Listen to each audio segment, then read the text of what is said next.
पुढची बातमी बीडमधून आहे। बीडमध्ये पुन्हा एकदा कॉपीचा प्रकार समोर आलाय। 10वीच्या इंग्रजी पेपरच्या वेळी कॉपीचा हा प्रकार घडलाय। पाटोदा इथल्या वसंतराव नाईक विद्यालय या विद्यालयामध्ये कॉपी देतानाचे व्हिडिओ समोर आलेले आहेत। याच विद्यालयातनं यापूर्वी सुद्धा 1-2 वेळा व्हिडिओ समोर आलेले आहेत। आताची ही दृश्य आपण बघतोय।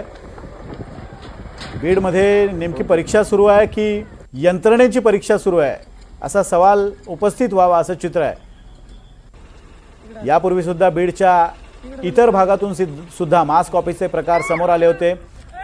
खिडकीतून त्याचबरोबर पहिल्या मजल्यावरच्या सज्जावरून कॉपी देताना अनेक व्हिडिओ समोर आले होते। मोहसिन आपल्यासोबत याविषयी बोलण्यासाठी आहेत। मोहसिन, बीडमधला हा सगळा प्रकार आहे। बीडमध्ये कॉपी मास कॉपी हा काही नवा प्रकार नाही आहे। म्हणजे माध्यमांमधून व्हिडिओ सातत्याने येत असतात, एखाद दुसऱ्या कारवाईची बातमी समोर येत असते, पण भीड काही या कॉपी बहादरांची चेपत नाही आहे। यंत्रणा काय करतायत?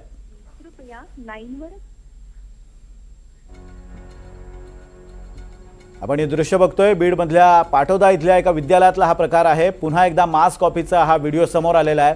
खिडकीतून काही मुलं आपल्या मित्रांना कॉपी देताना पाहायला मिळतंय। व्हिडिओ आपला सुरू आहे, लक्षात येताच या मुलांची पळापळ सुरू झाली आहे आणि समोरासमोर कॉपी देतानाचे हे सगळे प्रकार आहेत। पोलिसांचा यावर काही वचक नाही का किंवा शाळा प्रशासनाचा काही वचक नाही का असा सवाल या निमित्तानं उपस्थित झालाय। मोहसिन आपल्यासोबत याविषयी बोलण्यासाठी आहे। मोहसिन, यापूर्वी सुद्धा बीडबंद असे अनेक प्रकार समोर आलेले आहेत मास कॉपीचे। काही ठिकाणी कारवाई होते, मात्र अनेक ठिकाणी कारवाई होत नाही। आणि या व्हिडिओमध्ये आपण बघतोय एक पोलीस कर्मचारी, खाकी कपडे घातलेला एक पोलीस कर्मचारी सुद्धा दिसतोय। इतका बंदोबस्त असताना सुद्धा या कॉपी बहादरांची भीड का चेपत नाही? यंत्रणा का बोटचेपी भूमिका घेते? नक्कीच बीडचा हा कॉपी पॅटर्न ते थांबायला तयार नाहीये।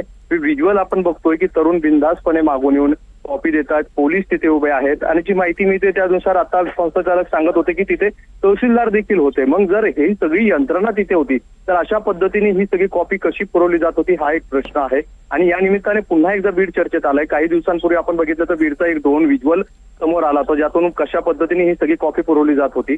आज इंग्रजीचा पेपर होता 10वीचा आणि असं असताना देखील शेवटी सगळी यंत्रणा लावल्यानंतर देखील कॉपी होताना पाहायला मिळतात।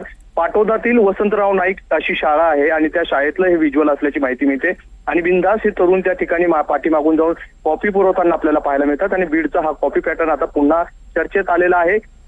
यापूर्वी ज्या घटना घडल्या होत्या त्यानंतर देखील कॉपी काही थांबायला तयार नाही। त्यामुळे प्रशासनाच्या कॉपी मुक्त अभियानाचा हा फज्जाच उडाला आहे असं म्हणतायत।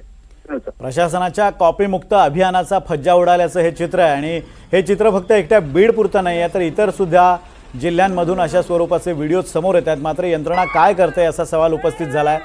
नागपूरमध्ये सुद्धा 2 पेपर फुटल्याचे प्रकरण समोर आलं होतं, तरी सुद्धा कारवाई झाल्यानंतरही आज 3रा पेपरही फुटलेला आहे। त्यामुळे यंत्रणा काय करते असा सवाल उपस्थित झालाय।